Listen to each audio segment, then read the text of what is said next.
ప్రేమగా ప్రేమ, సంతోషము, సమాధానము, దీర్ఘశాంతము, దయాళుత్వము, మంచితనము, విశ్వాసము, సాత్వికము, ఆశా నిగ్రహం.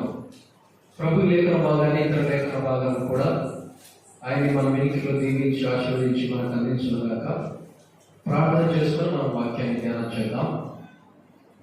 పరిశుద్ధుడా, ప్రేమ కలిగిన తండ్రి, కృపగల దేవ, దయగలిగిన మా తండ్రి, ప్రేమ నమ్మకం కలిగిన మా ప్రియ పరలోకపు తండ్రి, మీ ఘనమైన శ్రేష్టమైన నామాన్ని బట్టి నేటి రాత్రి కాలంలో శుభ్రులు స్తోత్రములు చెల్లిస్తున్నాం ప్రభువా. ఇంతకాలం ఇన్ని దినాలు మమ్మల్ని కాల్చి కాపాడిన దేవుడు, అందుని బట్టి నేను స్తుతిస్తున్నాం ప్రభువా.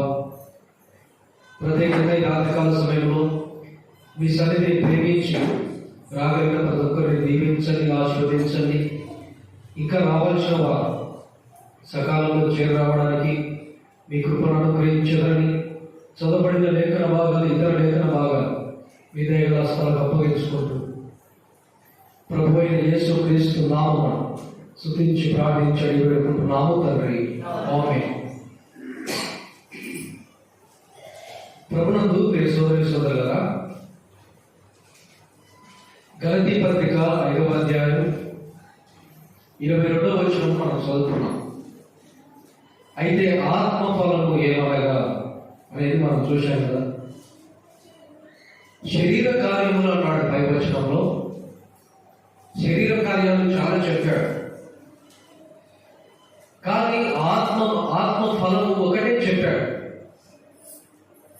ఆత్మఫలం ఒకటే, దానిలో 9 తెలియజేస్తున్నాడు. ఆత్మఫలములో ప్రేమ, సంతోషము, సమాధానము, దీర్ఘశాంతము, దయాళుత్వము, మంచితనము, విశ్వాసము, సాత్వికము, ఆశా నిగ్రహం. అంటే ఈ 9 ఆత్మఫలములో ఉన్నాయి అనేది మనం చూశాం. సరే, ఆత్మఫలంలో ప్రేమ గురించి కొంత తేడాన్ని మనం జరిగించాం. ప్రేమ ఎలాంటిది అంటే, ప్రేమ దోషములను కప్పేది. ప్రేమ ఎలాంటిది? ప్రేమ ప్రాణాన్ని పెట్టేది. ప్రేమ ఎలాంటిదంటే శ్రేష్టమైనదని మనము ఆత్మఫలంలో ప్రేమను గురించి ధ్యానం చేశాం. రెండవదిగా ఆత్మఫలంలో సంతోషం గురించి గత దినాన్ని మనం ధ్యానం చేశాం. సంతోషం గురించి ఏం ధ్యానం చేశాం? దేవుని సన్నిధిలో సంతోషం. రెండవది, దేవుని చిత్తాన్ని నెరవేర్చడంలో సంతోషం. మూడవది, పరలోకంలో మన పేరు చేర్చబడితే సంతోషం. నాలుగవది, ప్రభు మనతో ఉంటే సంతోషం. ఐదవది, గొర్రెపిల్ల వివాహోత్సవంలో కూడా మనం సంతోషిస్తాం. 5 విషయాలను మనము గత దినాన ధ్యానం చేశాం. సరే, ఆత్మఫలంలో మూడవది ఏంటంటే, ఇక్కడ చూస్తున్నాం కదా, ఆత్మఫలంలో మూడవది సమాధానం. ఈ ఆత్మఫలం అంతా కూడా దేన్ని చూపిస్తుంది? యేసు ప్రభువును చూపిస్తుంది. అంటే యేసు ప్రభువులో ఇవన్నీ సంపూర్ణంగా ఉన్నాయి. ఆత్మఫలంలో ఏవైతే ఉన్నాయో, ప్రేమ, సంతోషము, సమాధానము, దయాళుత్వము, మంచితనము, విశ్వాసము, సాత్వికము, ఆశా నిగ్రహం ఏవైతే ఉన్నాయో ఇవన్నీ కూడా యేసు ప్రభువులో సంపూర్ణంగా ఉన్నాయి. మనలో ఒకటి ఉంటే ఒకటి లేదు. మంచితనం ఉంటే సాత్వికం మనలో ఉండదు. విశ్వాసం ఉంటే దయాళుత్వం మనలో ఉండదు. కానీ యేసు ప్రభులో ఇవన్నీ సంపూర్ణంగా ఉన్నాయి. కాబట్టి ఈ ఆత్మఫలం అంతా కూడా యేసు ప్రభునే చూపిస్తుంది. ఆత్మఫలంలో మూడవది ఏంటి? సమాధానం కదా. సరే, సమాధానం గురించి మనము ఈ యొక్క రాత్రికాల సమయంలో ధ్యానం చేద్దాం. సమాధానం గురించి మనం ధ్యానం చేసే ముందు, యేసు ప్రభు అంటే సమాధానం విషయంలో ఎలా ఉన్నాడో ఒక మాట మనం చూద్దాం. యెషయా గ్రంథము 9వ అధ్యాయం, యెషయా గ్రంథము 9వ అధ్యాయం 6వ వచనం. ఏలయనగా మనకు శిశువు పుట్టెను, మనకు కుమారుడు అనుగ్రహింపబడేది, ఆయన భుజముల మీద రాజ్యభారముండు. ఆశ్చర్యకరుడు, ఆలోచనకర్త, బలవంతుడైన దేవుడు, నిత్యుడకు తండ్రి, సమాధానకర్తయగు అధిపతి అని అతనికి పేరు పెట్టబడను. ఇక రాత్రికాల సమయంలో అంటే ఆత్మఫలంలో సమాధానం ఉంది అని మనం చూసాం. మూడవదిగా అంటే సమాధానం అని మనం చూసాం. అసలు సమాధానానికి కర్త యేసు ప్రభు అని మనం ఇక్కడ చూస్తున్నాం. మనకు కుమారుడు అనుగ్రహించబడతాడు, ఆయన భుజముల మీద రాజ్యభారం ఉంటుంది, ఆయన ఆశ్చర్యకరుడు, ఆలోచనకర్త, బలవంతుడైన దేవుడు, నిత్యుడకు తండ్రి, సమాధానకర్త. అంటే యేసు ప్రభు ఎవరు? యేసు ప్రభు ఎవరంటే సమాధానానికి కర్త. ఇదే అంటే సమాధానానికి కర్త దేవుడికి కూడా ఇవ్వబడి, దేవుడు కూడా సమాధానానికి కర్త అని మనం చదువుతాం. ఒక మాట మనం చదువుతాం చూడండి. హెబ్రీలకు రాసిన పత్రిక, హెబ్రీ పత్రిక 13వ అధ్యాయం 20వ వచనంలో చూడండి. దేవుడు కూడా సమాధానకర్త అని ఇక్కడ రాయబడింది. హెబ్రీ పత్రిక 13వ అధ్యాయం 20వ వచనం. గొర్రెల గొప్ప కాపరి అయిన యేసు అను మన ప్రభు నిత్యమైన నిబంధన సంబంధములకు రక్తమును బట్టి మృతులలో నుండి లేపిన సమాధానకర్తయగు దేవుడు యేసు క్రీస్తు ద్వారా తన దృష్టికి అనుకూలమైన దాన్ని మనలో జరిగించు. ఇక్కడ దేవుడికి అంటే దేవుడు ఎలాగో సమాధానకర్తగా మనకు కనబడుతున్నాడు అంటే నిత్యమైన నిబంధన సంబంధము రక్తము బట్టి మృతులలో నుండి ప్రభువును పైకి లేపిన సమాధానకర్తయకు దేవుడు. ఎంత బాగా చెప్పబడింది. దేవుడు సమాధానకర్త అంటే ఎంత గొప్ప సమాధానకర్తో ఇక్కడ రాబడింది. మృతులలో నుండి యేసు ప్రభువును పైకి లేపాడు. మృతుల నుండి లేపాడు, దేవుడు లేపాడు, యేసు ప్రభు కూడా తిరిగి లేచాడు. ఈ రెండు సత్యమైన సమాధానకర్త దేవుడు సమాధానకర్త, యేసు ప్రభు కూడా సమాధానానికి కర్త. ఇంకా ప్రభువు గురించి చూద్దాం చూడండి. యేసు ప్రభువు గురించి, ఆయన సమాధానకర్తని బట్టి మనం చూస్తున్నాం.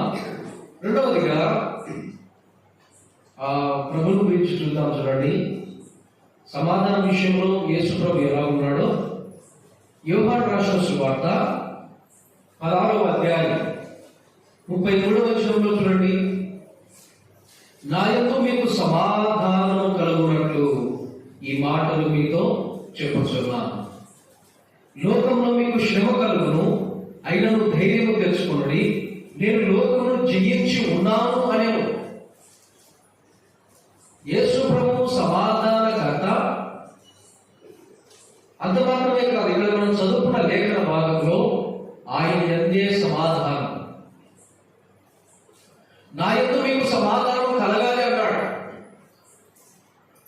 నేను లోకమును జయించాను. లోకంలో మీకు శ్రమ కలుగుతుంది, అయినా ధైర్యం తెచ్చుకోండి, నేను లోకమును జయించాను, మీరు కూడా లోకాన్ని జయిస్తారు. ప్రభువులారా, యేసు ప్రభువునందు ఏముంది? ఇప్పుడు యేసు ప్రభువునందు సమాధానం ఉంది. ఆయనే సమాధానానికి కర్త. రెండవది, ఆయన యందే సమాధానం ఉంది కదా.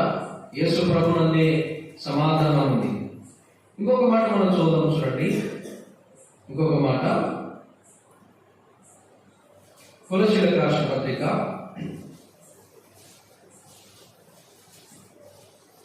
3వ అధ్యాయం. కొలస్సీయులకు రాసిన పత్రిక 3వ అధ్యాయం 15వ వచనంలో చూడండి. క్రీస్తు అనుగ్రహించు సమాధానము మీ హృదయములలో ఏలుచుండనియుడి. ఇందుకొరకే మీరు ఒక శరీరంగా పిలువబడితే మరియు కృతజ్ఞులై ఉండుడి. క్రీస్తు అనుగ్రహించు సమాధానం. యేసు ప్రభునందే సమాధానం ఉంది. యేసు ప్రభువే సమాధానము అనుగ్రహించేవాడు.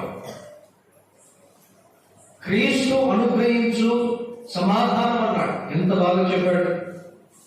అంటే సమాధానం ఎవరు అనుగ్రహిస్తారు? యేసు ప్రభువే సమాధానాన్ని అనుగ్రహించేవాడు. ఇప్పుడు దాకా ఎన్ని మాటలు? 3 మాటలు. ఒకటి, ప్రభువే సమాధానకర్త. రెండవది, ప్రభునందే సమాధానం.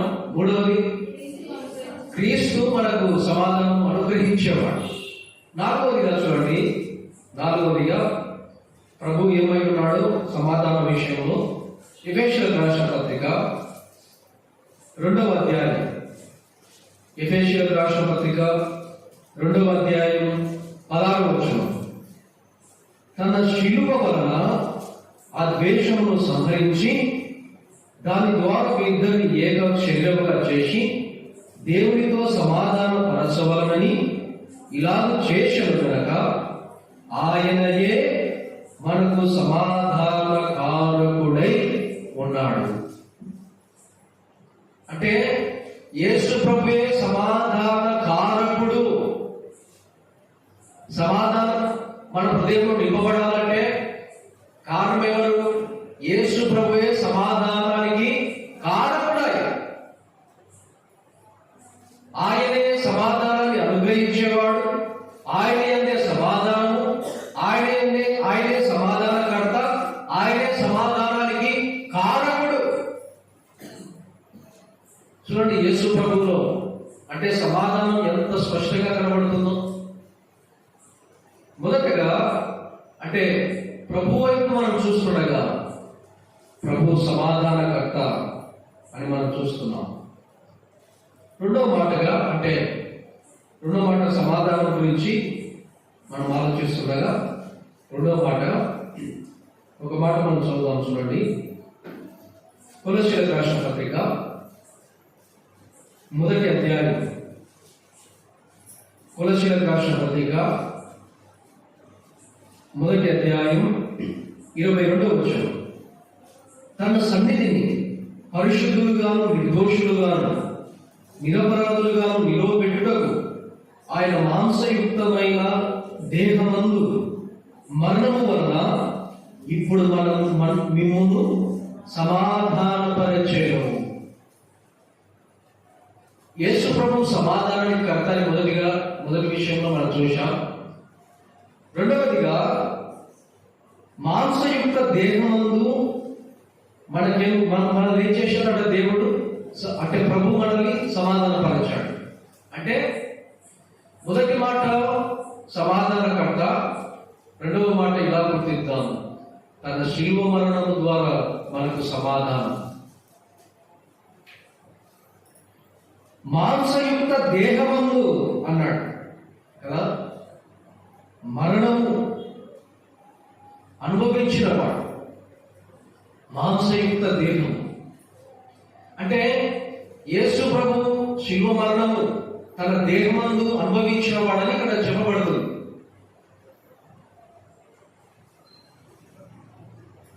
ఆయన శరీరధారి అయ్యాడు. యోహాను సువార్త 1వ అధ్యాయంలో 14వ వచనంలో మనం చూస్తాం కదా, ఆ వాక్యము శరీరధారి అయి కృపాసత్య సంపూర్ణుడిగా మన మధ్య నివసించాడు. అంటే యేసు ప్రభు శరీరధారి అయ్యాడు. ఆదియందు వాక్యం ఉండేది, వాక్యము దేవుని యొద్ద ఉండేది, వాక్యమే దేవుడై ఉన్నాడు. అంటే వాక్యము యేసు ప్రభు అయి ఉంది. యేసు ప్రభు దేవునితో సమానంగా ఉంది. యేసు ప్రభువే దేవుడై ఉన్నాడు. ఆ ఉన్నత భాగ్యాన్ని విడిచిపెట్టి, ఆ సింహాసనాన్ని పరలోకాన్ని విడిచిపెట్టి మన కొరకు శరీరధారి అయ్యాడు. వాక్యమే శరీరధారి అయి వచ్చాడు. ఎంత గొప్ప సంగతి ఇది. శరీరాన్ని ధరించాడు కదా, శరీరధారి అయ్యాడు. తర్వాత ఫిలిప్పీలకు రాసిన పత్రికలో చూడండి, ఫిలిప్పీలకు రాసిన పత్రికలో ఆయన శరీరధారి అయ్యాడు అని మనం చూస్తున్నాం. తర్వాత ఫిలిప్పీలకు రాసిన పత్రిక 2వ అధ్యాయం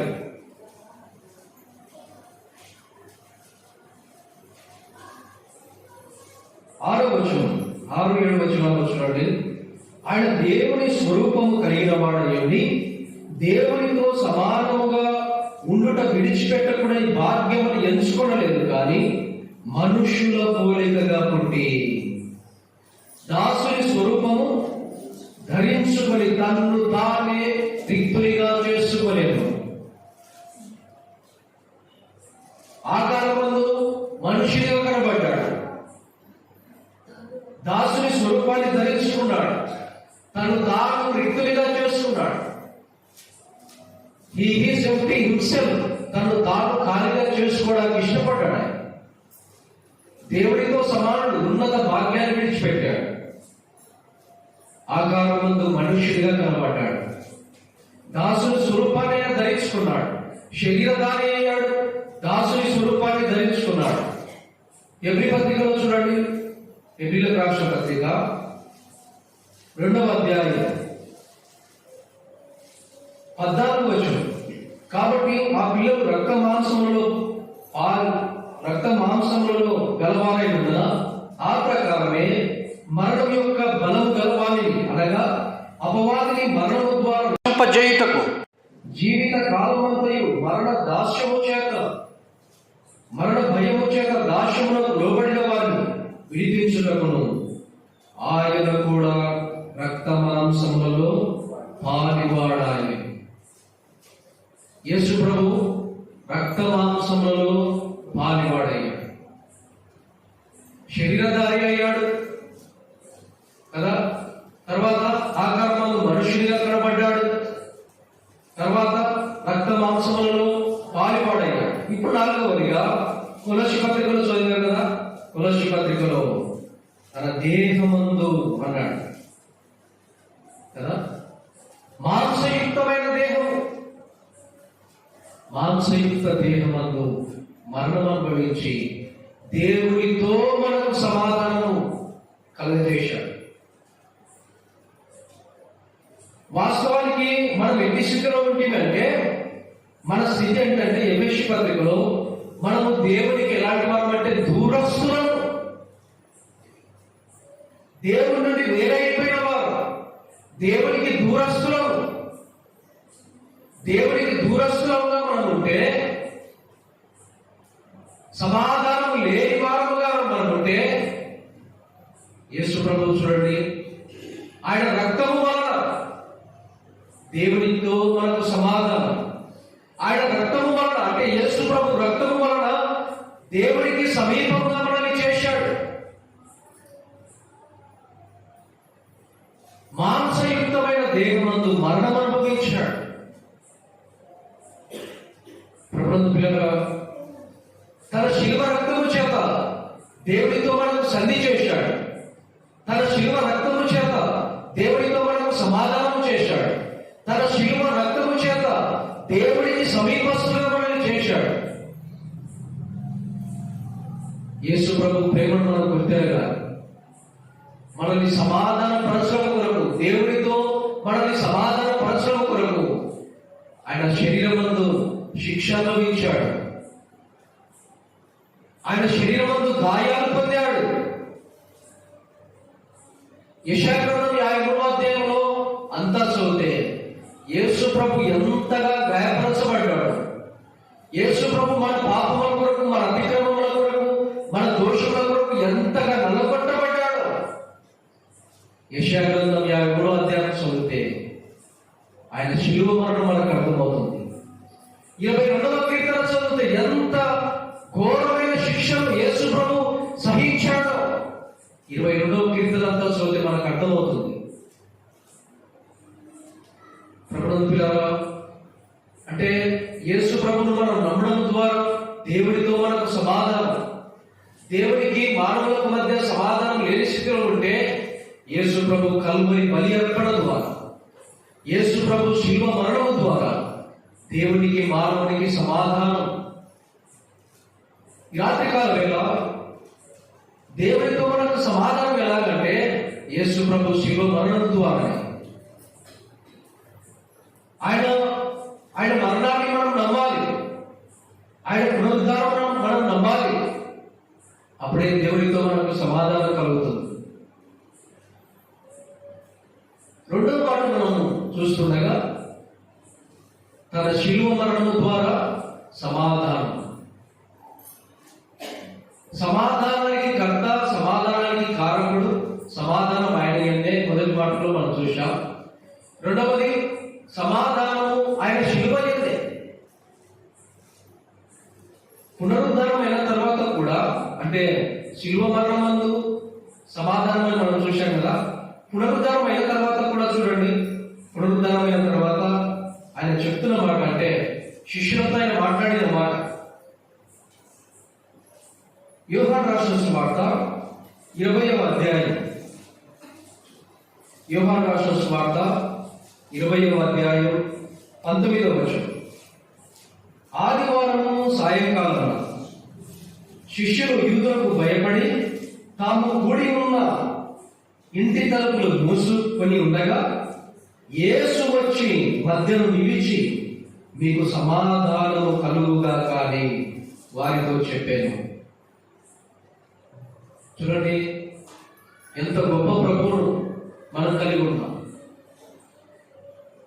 అంటే గెస్సమనే తోటలో వీరందరూ విడిచిపెట్టి పారిపోయిన వారు, ప్రభువును విడిచిపెట్టి పారిపోయిన వారు, యూదులకు భయపడి కదా, ప్రభు శివమరణం పొందిన తర్వాత యూదులకు భయపడి ఒక ఇంటిలో ఉండి తలుపులు వేసుకొని భయపడిపోతున్నారు. కారణం ఏంటంటే యేసు ప్రభుతో ఉన్న వారిని పట్టుకొని వారిని కూడా చంపుతారేమని శిష్యులు భయపడి ఒక ఇంట్లో ఉండి తలుపులు వేసుకున్నారు, భయపడిపోతున్నారు.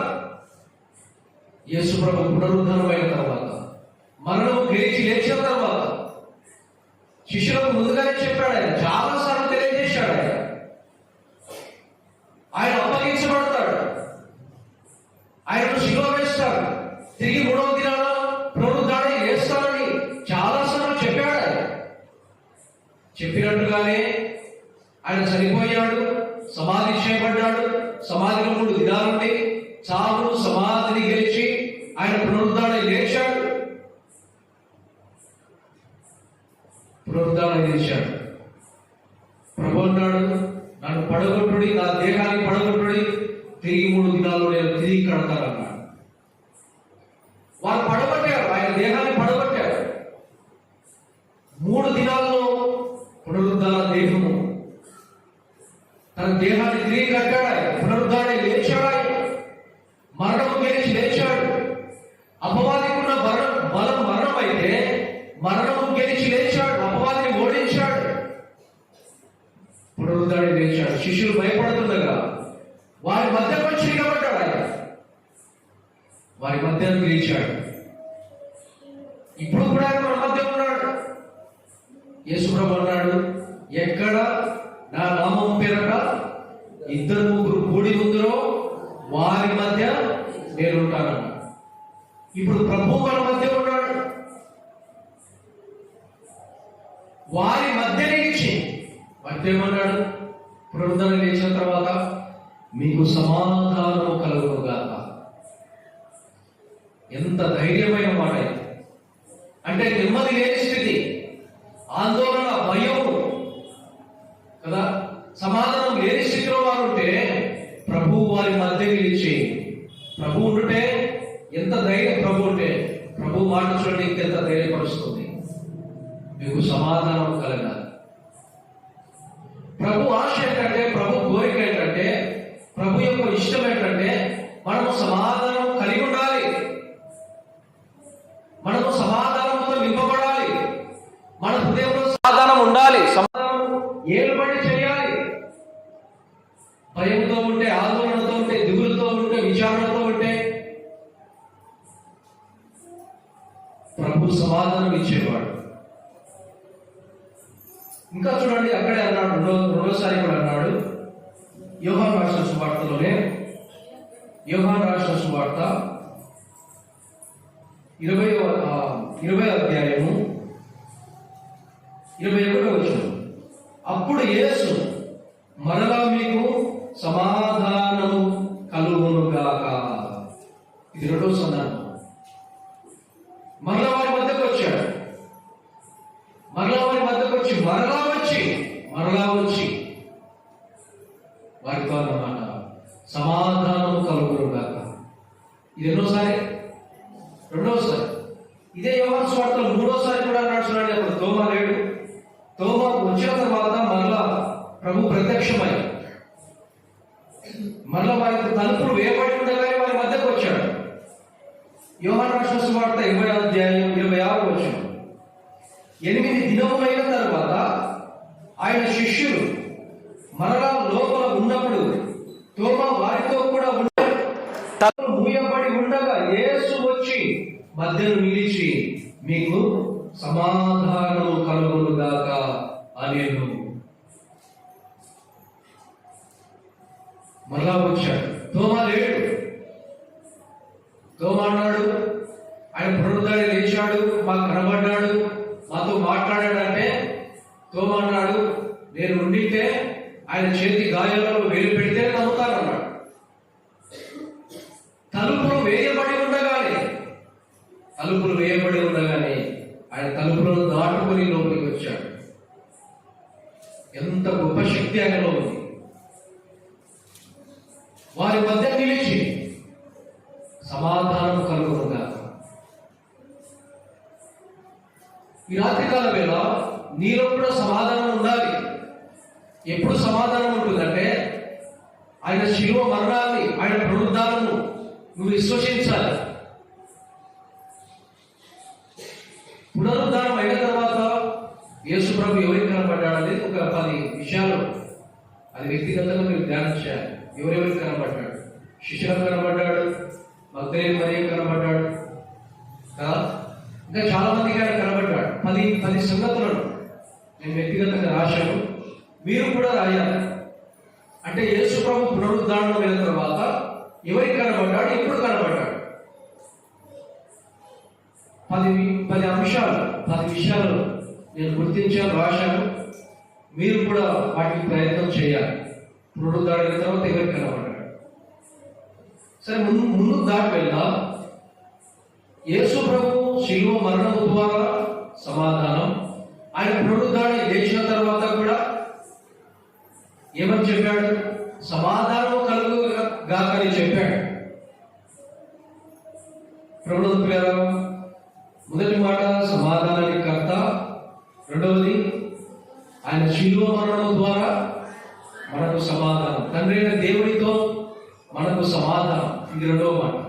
మూడవ మాట మనం చూడండి, అసలు ఎవరికి సమాధానం ఇస్తాడు దేవుడు అంటే, ఒక మాట మనం చూద్దాం. లూకా రాసిన సువార్త 2వ అధ్యాయం, లూకా రాసిన సువార్త 2వ అధ్యాయం 14వ వచనం. సర్వోన్నతమైన స్థలములలో దేవునికి మహిమయు, ఆయనకి ఇష్టమైన మనుష్యులకు భూమి మీద సమాధానము కలుగుగా కానీ దేవుని స్తోత్రము చేయుచుండేను. ఇక్కడ చూడండి, అంటే ప్రభు శిలువ మరణం ద్వారా సమాధానం కలుగుతుంది. అందరికీ కాదు. ఎవరికి సమాధానం కలుగుతుంది? ఎవరికి కలుగుతుందట? లూకా సువార్త 2వ అధ్యాయం 14వ వచనంలో ఆయనకి ఇష్టమైన వారికి సమాధానం. యేసు ప్రభు అంటే భూలోకంలో ఆయన జన్మించేటప్పుడు కదా దేవదూత వచ్చి చెప్పిన మాట ఇది. సర్వోన్నతమైన స్థలంలో దేవునికి మహిమ, భూమి మీద ఆయనకి ఇష్టమైన వారికి సమాధానం. అయితే ఎవరికి సమాధానం ఇస్తాడు చెప్పండి? ఇప్పుడు ప్రభు ఎవరికి సమాధానం ఇస్తాడు? దేవుడికి, ప్రభువుకి ఎవరైతే ఇష్టులో వారికి సమాధానం. ప్రభువుకి ఎవరైతే ఇష్టులైనారో వారికి మాత్రమే సమాధానం ఇవ్వబడుతుంది, వారు మాత్రమే సమాధానం పొందుకుంటారు. అయితే రాత్రికాలం ఒక ప్రశ్న, దేవుడు ఎవరిని ఇష్టపడతాడు అంటే ఆయన ఇష్టమైన వారికి సమాధానం భూమి మీద, ప్రభువుకి ఎవరైతే ఇష్టలో వారికే సమాధానం. అయితే ఎవరికైనా ఇష్టపడతాడు. ఒక ముగ్గురు వ్యక్తులను మీ ఎదురు తీసుకొని వస్తారు అంటే వారిని ప్రభువు ఇష్టపడ్డాడు. ఎలాగ ఇష్టపడ్డాడు, ఎందుకు ఇష్టపడ్డాడో ఒక ముగ్గురు వ్యక్తులను ఎందుకు ఇష్టపడతాడో ఒక 3 సందర్భాలు ముగ్గురు వ్యక్తులను మీ ఎదురు తీసుకొని వస్తాం. మొదటగా మత్తయి రాసిన సువార్త 8వ అధ్యాయం, మత్తయి రాసిన సువార్త 8వ అధ్యాయం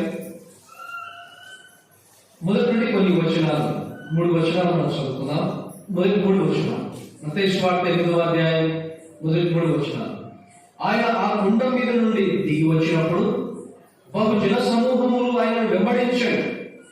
ఇదిగో కుష్ఠరోగి వచ్చి ఆయనకు మొక్కి, ప్రభువా నీకు ఇష్టమైతే నన్ను శుద్ధిగా చేయగలవలేదు. అందుకు ఆయన చెయ్యి చాపి వాటి ముట్టి ఏమన్నాడు, నాకు ఇష్టమే, నువ్వు శుద్ధుడవు కమ్మని చెప్పగల తక్షణమే వాని కుష్ఠరోగము శుద్ధి అయ్యాడు. ఇక్కడ యేసు ప్రభు ఒక వ్యక్తిని ఇష్టపడ్డాడు. ఎవరా వ్యక్తి? ఒక కుష్ఠరోగిని ఇష్టపడ్డాడు.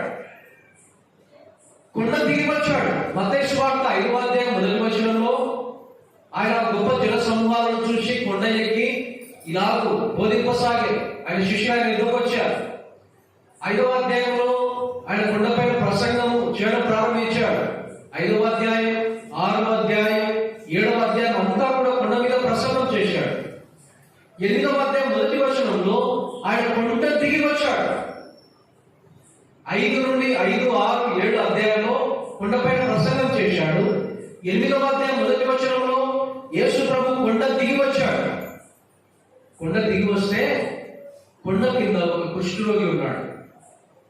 కుష్ఠరోగి ఎందుకు కొండ కింద ఉన్నాడు అంటే సొంత కుటుంబం చేత, ఇంటి వారి చేత తొలివేయబడ్డాడు, త్రోసివేయబడ్డాడు. కుటుంబం చేత, బంధువుల చేత, సమాజం వారి చేత వెలివేయబడ్డాడు. కారణం ఏంటంటే కుష్ఠరోగం ఏంటి? కుష్ఠరోగం అంటువ్యాధి కదా, ఇతరులకు సులభంగా సోకేది. దేవుడు కూడా చెప్పాడు, కుష్ఠరోగికి ఎంత కనపడితే వాడిని వెళ్ళిపోయి అంటే ఊరిని వెళ్ళగొట్టని అన్నాడు. కారణం ఏంటంటే దాని ద్వారా ఇతరులకు నష్టం. కుష్ఠరోగం చాలా భయంకరమైన వ్యాధి, చాలా భయంకరం. నెమ్మది ఉండదు కుష్ఠరోగి, సమాధానం ఉండదు, విచారము, దుఃఖము. ఈ కుష్ఠరోగి కూడా అల్లాడిపోయాడు. తన కుష్ఠరోగం చేత భార్య పిల్లలకు, తన కుష్ఠరోగం చేత బంధువులకు, తన కుష్ఠరోగం చేత స్నేహితులకు, తన కుష్ఠరోగం చేత సమాజానికి దూరమైపోయాడు. ఒక మాటలో చెప్పాలంటే ఈ కుష్ఠరోగి ప్రేమకు దూరం అయిపోయాడు. ఇంకొక మాటలో చెప్పాలంటే ఈ కుష్ఠరోగిని ఇష్టపడేవారు ఎవరు లేరు. ఎవరు ఇష్టపడడం లేదు. కొండ క్రింద అల్లాడిపోతున్నాడు. కొండ కింద దుఃఖము చేత, విచారము చేత నిండిపోయాడు. నన్ను బాగుపరిచేవాడు లేడని అల్లాడిపోతున్నాడు. యేసు ప్రభు కొండ దిగి రాగానే ఆ కుష్ఠరోగి దగ్గరికి వచ్చాడు. ప్రభుత్వ పిల్లరా, కుష్ఠరోగి యేసు ప్రభు దగ్గరికి వచ్చాడు అంటున్నాడు. చూడండి 8వ అధ్యాయం 2వ వచనం, మత్తయి సువార్త 8వ అధ్యాయం 2వ వచనం. ఇదిగో కుష్ఠరోగి వచ్చి ఆయనకి, ప్రభువా నీకు ఇష్టమైతే నన్ను శుద్ధిగా చేయి. ఎందుకు ఈ మాట అంటున్నాడు కుష్ఠరోగి అంటే అతను ఇష్టపడిన వారు లేరు, అతన్ని ప్రేమించిన వారు లేరు. యేసు ప్రభు దగ్గరికి వచ్చి అంటున్నాడు, ప్రభువా నన్ను ఇష్టపడిన వారు లేరు, నీకు ఇష్టం, నువ్వు నన్ను ఇష్టపడతావా? నాకున్న వ్యాధిని బట్టి నన్ను ఇష్టపడే వారు లేరు, ప్రభువా నీకు ఇష్టమా? ప్రభు ఇష్టపడ్డాడు. ప్రభు ఏం చేశాడు? 3వ వచనంలో, అందుకాయన చెయ్యి చాపి వారిని ముట్టి. వాస్తవానికి చాలా మందికి నోటి మాట చేతనే ఆయన అన్ని కార్యాలు, అద్భుత కార్యాలు ఆయన జరిగించాడు. మరణించిన వారిని కూడా నోటి మాట లేపాడు. పవిత్రాత్మను కదా నోటి మాట చేత గద్దించాడు. గాలి సముద్రాన్ని నోటి మాట చేత గద్దించాడు. సమస్త రోగాలను నోటి మాట చేత బాగుపరిచాడు. కానీ ఈ కుష్ఠరోగిని ముట్టాడా? కారణం ఏంటంటే తన ఇష్టాన్ని ప్రభు తెలియజేశాడు. నేను ఇష్టపడతాను. యేసు ప్రభు ఎందుకు ఇష్టపడుతున్నాడంటే తన స్థితి అర్థమైపోయి యేసు ప్రభు దగ్గరికి వచ్చి మొక్కి తన స్థితి అంతటినీ తెలియజేస్తున్నాడు. ఎవరిని దేవుడు ఇష్టపడతాడు, ఎవరిని యేసు ప్రభు ఇష్టపడతాడంటే తమ అంతరంగంలో ఉన్న వాటిని ఒప్పుకొని ప్రభునందు విశ్వాసం ఉంచితే ఆయన ఇష్టపడతాడు. కుష్ఠరోగిని ఇష్టపడిన వ్యక్తి అంటే కుష్ఠరోగి గల వాడిని ఇష్టపడిన ప్రభు నిన్ను కూడా ఇష్టపడతాడు. ఎప్పుడంటే అంతరంగంలో పాపం ఉంటే కాదు, హృదయంలో పాపం ఉంటే నేను ఇష్టపడడు. నీ స్థితిని ప్రభు దగ్గర ఒప్పుకుంటే ఆయన ఇష్టపడతాడు. మన స్థితి ఒప్పుకోవాలి. మనం ఏ స్థితిలో ఉన్నాము అంటే చాలాసార్లు నేను బాగున్నాను కదా, నేనేం చేయడం లేదు కదా చాలా మంది అనుకుంటారు. కానీ మార్క్స్ వార్తలో ప్రభు అన్నాడు, మనుష్యుని లోపలికి వెళ్ళినది మనుష్యుని అపవిత్రపరచదు. మనుష్యుని లోపల నుండి వచ్చేవి కదా చాలా చెప్పాడు. చెడ్డవి మంచి మనలో పుట్టదు. ఒప్పుకునేవారు కావాలి. ఒప్పుకునేవారు ఆయన ఇష్టపడతాడు. తమ స్థితిని ఒప్పుకునే వారిని ఇష్టపడతాడు. అయితే రాత్రి కాలంలో నువ్వు కూడా నీ స్థితిలో ఒప్పుకున్నట్లయితే, నీ పాప స్థితిని నువ్వు ఒప్పుకున్నట్లయితే ఆయన నిన్ను కూడా ఇష్టపడతాడు. నీకు సమాధానాన్ని ఇస్తాడే. తమ స్థితిని ఒప్పుకున్న వారిని ఇష్టపడతాడు. ఇంకొక వ్యక్తిని మనం చూద్దాం. చూడండి, మొదటగా ఎవరిని ఇష్టపడ్డాడు? ఆయన కుష్ఠరోగిని ఇష్టపడ్డాడు, సమాధానం ఇచ్చాడు. ఎవరిని ఇష్టపడతాడంటే రెండో వ్యక్తి దగ్గరికి మనం వెళ్దాం. లూకా రాసిన సువార్త 7వ అధ్యాయం. లూకా రాసిన సువార్త 7వ అధ్యాయం 50వ వచనం. అందుకాయన నీ విశ్వాసము నిన్ను రక్షించను, సమాధానము గలదానవై వెళ్ళుమని ఆ స్త్రీతో చెప్పాను. ఇక్కడ చూడండి, ఇక్కడ రెండో వ్యక్తి ఎవరంటే పాపాత్మురాలైన ఒక స్త్రీ. పాపాత్మురాలు సమాధానం లేని స్థితిలో ఉంది. పాపాత్మురాలైన స్త్రీ ప్రభుత్వ పిల్లరా. అయితే ఈ పాపాత్మురాలైన స్త్రీ ఏం చేసిందంటే అతడు తీసుకొని వచ్చి యేసు ప్రభు పాదాలను తన కన్నీటితో తడిపి అతను పోసి తల వెంట్రుకలతో ఆయన పాదాలను తుడుస్తుంది. కారణం ఏమిటంటే సమాధానం లేదు. పాపాత్మురాలు తెచ్చబడి పాపముతో నిండింది. పాపాత్మురాలైన స్త్రీ సమాధానం లేదు. సమాధానం లేని స్థితిలో యేసు ప్రభు దగ్గరికి వచ్చింది. యేసు ప్రభును విస్తారంగా ప్రేమించింది. ప్రభు అన్నాడు, ఈమె విస్తారంగా ప్రేమించింది కాబట్టి ఈమె విస్తార పాపములు క్షమించబడ్డాయి.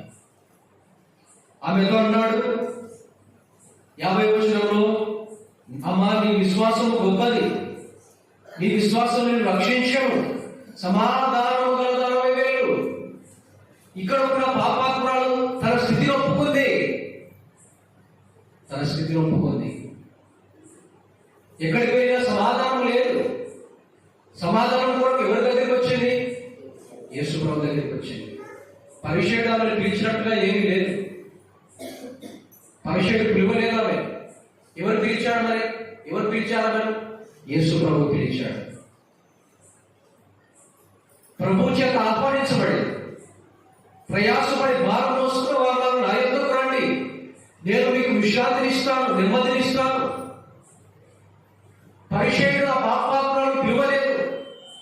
యేసు ప్రభు పిలిస్తే తన స్థితిని ఒప్పుకుంది, ప్రభు దగ్గరికి వచ్చి ప్రభు పిలుపుకు లోబడి ప్రభు దగ్గర తమ స్థితిని ఒప్పుకున్న వారిని ప్రభు క్షమిస్తాడు, ప్రభు సమాధానం ఇస్తాడు.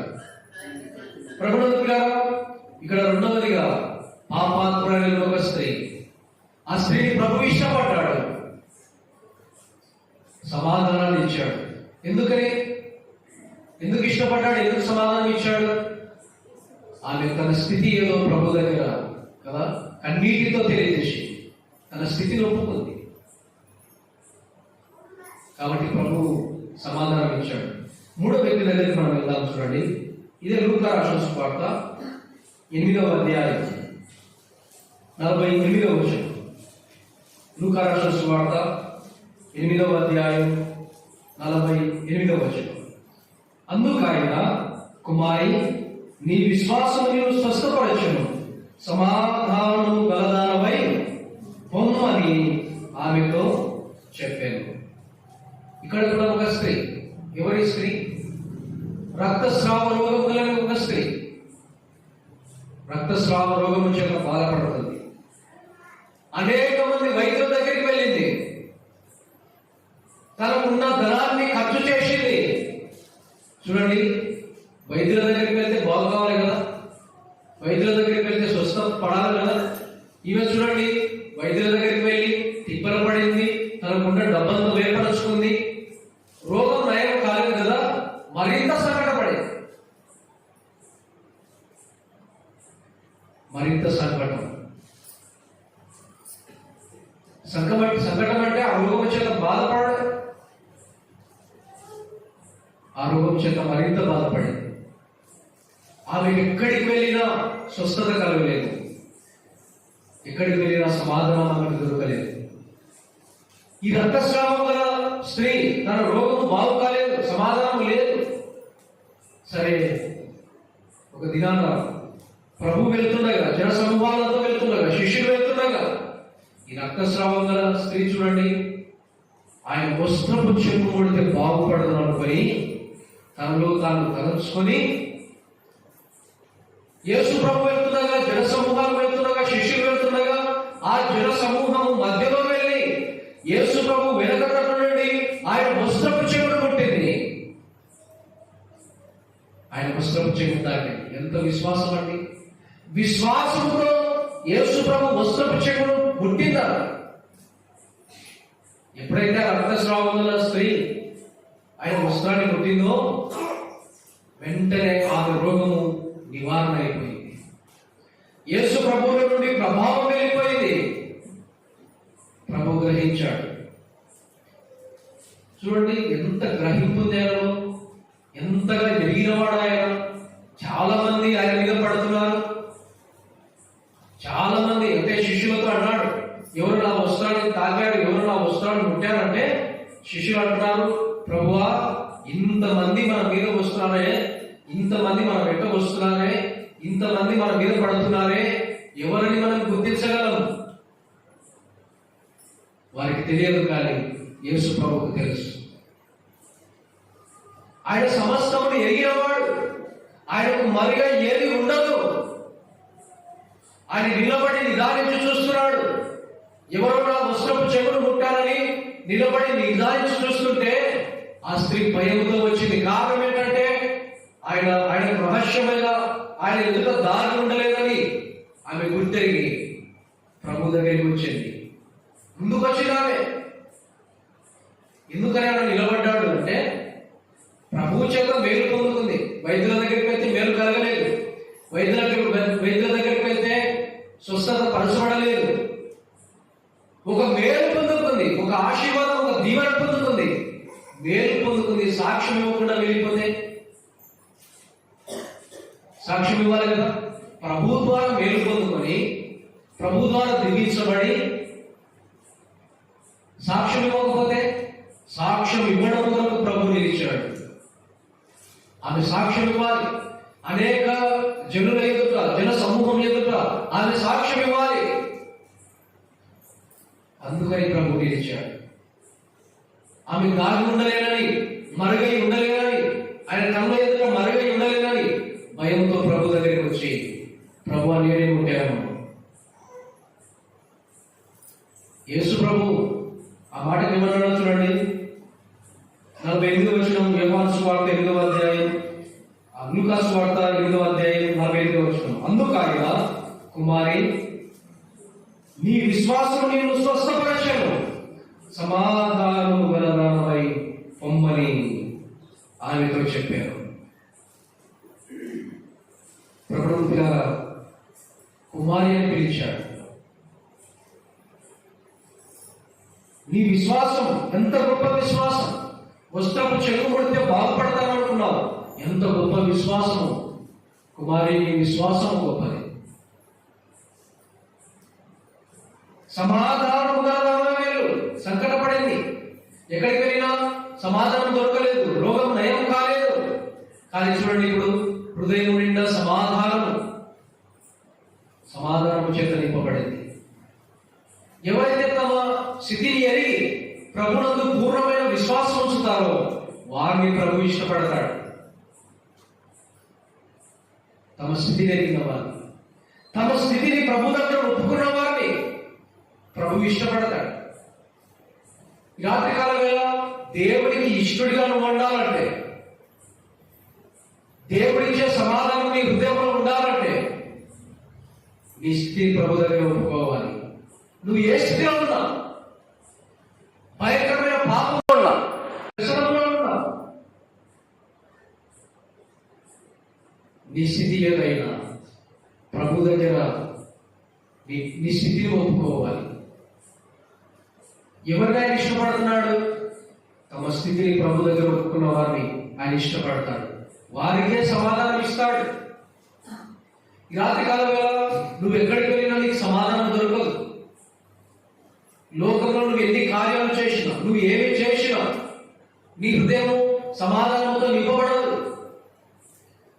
ఈ వాక్యం చెప్తున్నా, నేను కూడా ఒకప్పుడు సమాధానం లేని స్థితిలో ఉన్నవాడు. ప్రకృతిని ఆరాధించేవాడు. సమాధానం లేని స్థితి. ప్రభు నాతో మాట్లాడాడు. నిర్గమకాండం 20వ అధ్యాయంలో, నేను తప్ప వేరొక దేవుడు నీకు ఉండకూడదు. ప్రభు నాతో మాట్లాడితే, ప్రభు మాటకు లోబడి, ప్రభు మాటకు విధేయుడనై, నా స్థితిని ప్రభు దగ్గర ఒప్పుకున్నప్పుడు, నా పాపాన్ని ప్రభు దగ్గర ఒప్పుకున్నప్పుడు ఎంత సమాధానం ప్రభు నాకు ఇచ్చాడు. ఈ రాత్రి కాలంలో సమాధానం నీలో లేదు అంటే పాపం నీలో ఉన్నట్లే. పాపం విషయమై పశ్చాత్తాపడ్డావా? పాపాన్ని ప్రభు దగ్గర ఒప్పుకున్నావా? అట్టి వారిని ప్రభు ఇష్టపడతాడు. ప్రభు దగ్గర తమ స్థితిని ఒప్పుకున్న వారికి ఇష్టపడతాడు. వారికే సమాధానాన్ని ఆయన ఇస్తాడు. ఇప్పటిదాకా 3 మాటలు మనం చూసాం. ఒకటి, ఆయన సమాధానానికి కర్త. రెండవది, తన శిలువ మరణం ద్వారా మనకు సమాధానం ఇచ్చాడు. మూడవది, తనకి ఇష్టమైన వారికే సమాధానం ఇస్తాడు. తనకి ఇష్టమైన వారికే సమాధానం ఇస్తాడు. ఎవరైనా ఇష్టపడతాడు? 3 వ్యక్తులను మనం చూసాం. ఒకటి, కుష్ఠరోగిని ఇష్టపడ్డాడు, సమాధానం ఇచ్చాడు. రెండవది, పాపాత్ములైన స్త్రీని ఇష్టపడ్డాడు, సమాధానం ఇచ్చాడు. మూడవది, రక్తస్రావం గల స్త్రీని ఇష్టపడ్డాడు, సమాధానం ఇచ్చాడు. ఎవరైతే తమ స్థితిని ప్రభు దగ్గర ఒప్పుకుంటాడో వారిని ఇష్టపడతాడు, వారికి సమాధానం ఇస్తాడు. 3 విషయాలు మనం చూసాం. ఇంకొక విషయాన్ని మనం చూద్దాం. చూడండి, 4వదిగా, అంటే మనము రక్షింపబడిన మనం ఎలా ఉండాలి అంటే, ఈ సమాధానాన్ని మనం ఎలాగో అవలంబించాలి, ఎలాగ అనుసరించాలో కొన్నిటిని మనం చూద్దాం. చూడండి, తిమోతి రాసిన 2వ పత్రిక 2వ అధ్యాయం, తిమోతి రాసిన 2వ పత్రిక 2వ అధ్యాయం 22వ వచనం. నీవు యవనించుల నుండి పారిపోము, పవిత్ర హృదయములై ప్రభువునకు ప్రార్థన చేయు వారితో కూడా నీతిని, విశ్వాసమును, ప్రేమను, సమాధానమును వెంటాడును. అంటే మనం ఏం చేయాలంట? ఇప్పుడు మన స్థితి అంటే మనం సమాధానం పొందుకున్న వారు మనం ఏం చేయాలి? ఇప్పుడు సమాధానం ఏం చేయాలి? వెంటాడాలి సమాధానాన్ని. అపోస్తలుడైన పౌలు తన ప్రియ కుమారుడైన తిమోతికి రాస్తున్నాడు, తిమోతి నీ అవినేత్యం నుండి పారిపో, దూరంగా ఉండు, ఎందుకంటే అవి నష్టపరిచే. నువ్వు దేని వెతకాలి? దేని వెంటాడాలి? నీతిని, సమాధానాన్ని, విశ్వాసాన్ని, ప్రేమను, సమాధానాన్ని వెంటాడు. సమాధానాన్ని మనం వెంటాడాలి. వెంటాడడం అంటే సమాధానాన్ని వెంటాడడం అంటే సమాధానాన్ని వెంటాడడం అంటే సమాధానాన్ని అనుసరించాలి. ఒక మాట మనం చూద్దాం, చూడండి. పేతురు రాసిన మొదటి పత్రిక, పేతురు కూడా ఇదే మాట చెప్పాడు. పేతురు రాసిన మొదటి పత్రిక 3వ అధ్యాయం 11వ వచనంలో చూడండి. 3వ అధ్యాయం 11వ వచనం, అతడు కీడు నుండి తొలగి మేలు చేయవలెను, సమాధానమును వెతికి దాన్ని వెతకవలెను. ఏం వెతకాలట? సమాధానాన్ని వెతకాలి, తర్వాత సమాధానాన్ని వెంటాడాలి.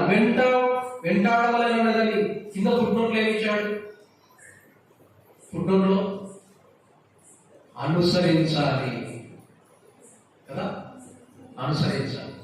సమాధానాన్ని వెంటాడాలంటే సమాధానం మన హృదయంలో ఉండి సమాధానాన్ని వెతికి సమాధానాన్ని మనం అనుసరించాలి.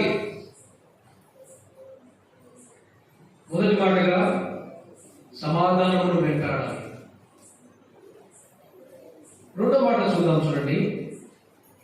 అంటే నమ్మిన మనం ఎలా ఉండాలంటే సమాధాన విషయంలో సమాధానాన్ని వెంటాడాలి. రెండో మాట రోమీయులకు రాసిన పత్రిక 12వ అధ్యాయం, రోమా పత్రిక 12వ అధ్యాయం 18వ వచనం, శక్యమైతే మీ చేతనైనంత మట్టుకు సమస్త మనుషులతో సమాధానముగా ఉండుడి. ఎలా ఉండాలంటే ఇక్కడ మనం సమాధానంగా ఉండాలి. ఎవరితో ఉండాలి?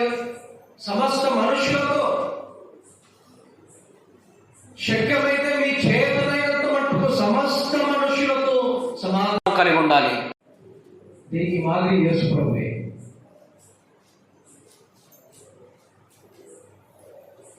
అంటే ప్రభు కూడా చివరి వరకు, అంటే యూదా ఇస్కరియోతు విషయంలో చూడండి, చివరి వరకు పోగొట్టుకోవడానికి ఇష్టపడలేదు.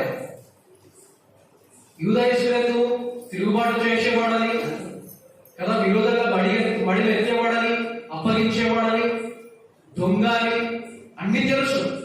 సాధారణ తనని ప్రవేశించిందని అన్ని తెలుసు యేసు ప్రభు. కానీ చివరి దాకా పోగొట్టుకోవడానికి ఆయన ఇష్టపడిన వాడు కాదు. ఎన్నో అవకాశాలు యూదాకి ఇచ్చాడు, యూదా ఇస్కరియోతుకి ఇచ్చాడు. అందుకే ప్రభు అన్నాడు యోహాను సువార్తలో, తండ్రి నువ్వు నాకు అనుగ్రహించిన వారిలో ఏ ఒక్కరిని నేను పోగొట్టుకోలేదు, ఒకడు తన చోటికి వెళ్ళిపోయాడు. అంటే యూదా ఇస్కరియోతు కూడా సంపాదించాలని యేసు ప్రభు ఇష్టపడ్డాడు. కానీ తన చోటికి యూదా ఇస్కరియోతు వెళ్ళిపోయాడు. సమస్త మనుషులతో సమాధానం కలిగి ఉండాలి. శక్యమైతే సమస్త మనుషులతో. చిన్న మాట అంటే ఇంకా మాట్లాడేది లేదు కదా. ఏదైనా దూషించాలనుకోండి, ఎవరైనా మన మీద కోపపడ్డారనుకోండి, వారితో సమాధానం పోగొట్టుకుంటాం. చూడండి, మనం ఎవరిని పోగొట్టుకోకూడదు. అవసరమైతే మనం క్షమాపణ చెప్పాలి. ఒక వ్యక్తిని మనం ఎప్పుడు పోగొట్టుకోకూడదు. శక్యమైతే మీ చేతనైనంత మట్టుకు సమస్త మనుషులతో. మనకు విరోధి ఎవడు? మనకు శత్రువు ఎవరు అంటే అపవాది మనకు విరోధి, అపవాది మనకు శత్రువు. మిగిలిన వారందరూ కూడా మనకు సహోదరులు. అందరితో సమాధానం కలిగి ఉండాలి, అందరినీ క్షమించాలి, అందరినీ ప్రేమించాలి. మన చేతనైనంత మట్టుకు పేతురు ఒక మాట అడిగాడు, ప్రభువా నా సహోదరుడు నా ఎడల తప్పిదం చేస్తే నేను ఎన్నిసార్లు క్షమించాలి? 7 మార్లు మాట క్షమిస్తే సరిపోతుందా? చూడండి, ప్రభు అన్నాడు క్షమిస్తూనే ఉండాలి. పొరపాటు చేశాడు, తప్పిదం చేశాడు, కాలి మాట అన్నాడు, దూషించాడు, అయితే పోగొట్టుకుంటామా? పోగొట్టుకోకూడదు. సమాధానం మనం కలిగి ఉండాలి. సమాధానం మనం కలిగి ఉండాలి. ప్రభుత్వ పిల్లలు సమాధానాన్ని మనం కలిగి ఉండాలి. సమాధానాన్ని వెంటాడాలి.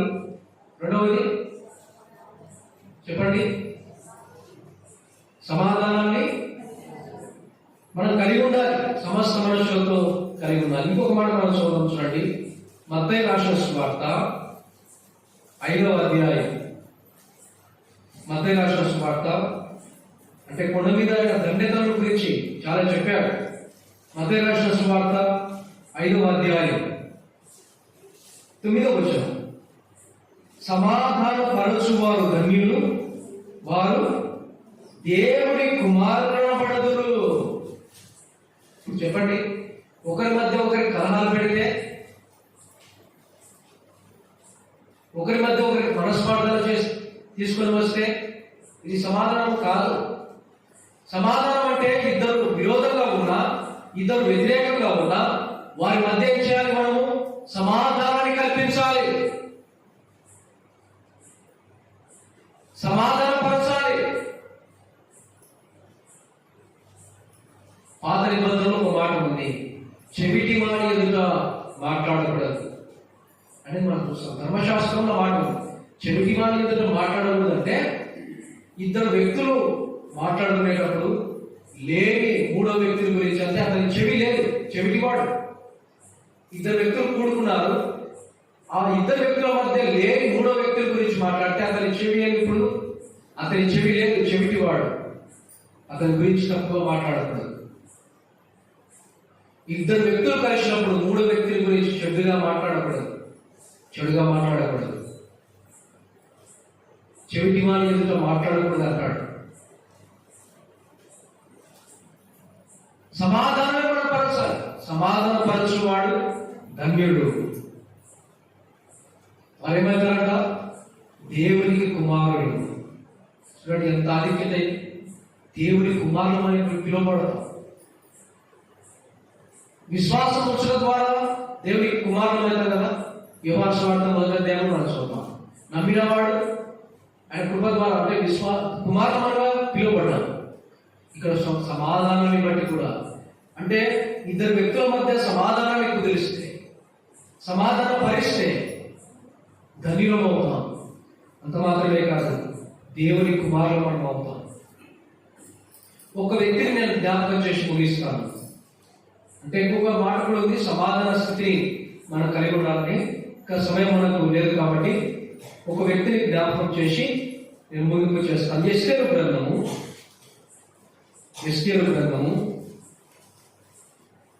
10వ అధ్యాయం. ఎస్తేరు గ్రంథము 10వ అధ్యాయము 3వ వచనం. ఎస్తేరు గ్రంథం 10వ అధ్యాయం 3వ వచనం. యూదుడైన మొర్దెకై రాజైన అహష్వేరోషునకు ప్రధానమంత్రిగా ఉండి తన వారందరితో సమాధానముగా మాట్లాడుచు తన జనుల యొక్క క్షేమమును విచారించువాడును యూదులో గొప్పవాడునై తన దేశస్థులలో చాలా మందికి ఇష్టడుగా ఉండేది. నాకు విద్య నేర్పిన గురువు ఈ మాట చెప్పాడు. ఇట్టి ప్రవర్తనను కలిగి ఉండాలని ఆయన తెలియజేశాడు. మొర్దెకై ఎలాగున్నాడు చూడండి. యూదుడైన మొర్దెకై ప్రధానమంత్రిగా ఉండి అందరితో సమాధానంగా మాట్లాడుతున్నాడు. మాట్లాడటం ఎలా ఉండాలి? మాట్లాడటంలో సమాధానం. తన దగ్గరికి వచ్చిన వారిని అందరితో సమాధానంగా మాట్లాడాడు మొర్దెకై. తర్వాత జనుల యొక్క చాలాసార్లు మన క్షేమం మనం విచారించుకుంటాం కదా. మన బంధువులు తన దగ్గరికి వచ్చిన వారి క్షేమాన్ని, తన జనుల యొక్క క్షేమాన్ని, తన ప్రజల యొక్క క్షేమాన్ని విచారించిన వాడు, తెలుసుకున్నవాడు, ఎలా ఉన్నారు ప్రజలు, క్షేమంగా ఉన్నారా విచారించిన వాడు, ప్రజల యొక్క క్షేమాన్ని విచారించిన వాడు మొర్దెకై. అంత మాత్రమే కాదు, గొప్పవాడై చాలా మందికి ఎలా ఉన్నాడట, చాలా మందికి ఇష్టడుగా ఉన్నాడట.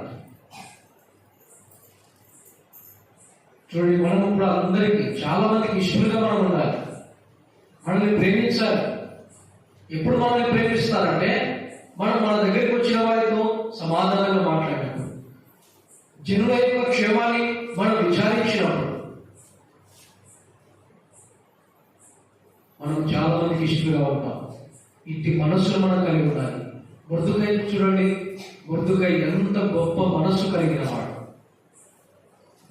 జనుల యొక్క క్షేమాన్ని, తన దగ్గరికి వచ్చిన వారిని సమాధానపరిచిన వాడు.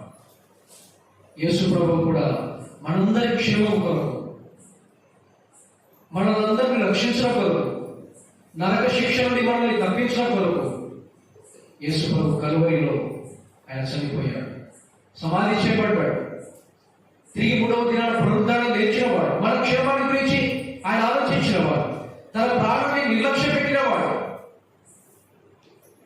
మన కొరకు తన ప్రాణాన్ని అప్పగించినవాడు. ప్రభుత్వ ఈ రాత్రి కాలంలో సమాధానం మీకు కావాలంటే ఎవరి దగ్గరికి వెళ్ళినా నీకు సమాధానం దొరకదు, ఎక్కడికి వెళ్ళినా నీకు సమాధానం దొరకదు, ఏ కార్యం చేసినా నీకు సమాధానం దొరకదు. పాపము నీలో ఉంటే సమాధానం దొరకదు. ఎప్పుడు నీకు సమాధానం ఉంటే ప్రభునందు విశ్వాసం ఉంచితే సమాధానం ఉంది. నేను ముగింపు చేస్తున్నాను. 4 విషయాలు మనం చూశాం. 4 విషయాలు. మొదటిది, సమాధానకర్త ఆయనే, సమాధాన కారకుడు, సమాధానకర్త కదా. ప్రభువు గురించి మనం చూశాం. సమాధానాన్ని అనుగ్రహించేవాడు అని మనం చూశాం. మొదటిది సమాధానానికి కర్త యేసు ప్రభువే. ఆత్మఫలంలో 3వది సమాధానం, సమాధానానికి కర్త యేసు ప్రభు. 2వది శిలువ మరణం యందు మనకు సమాధానం కలుగజేసిన వాడు ప్రభువైన యేసు క్రీస్తే.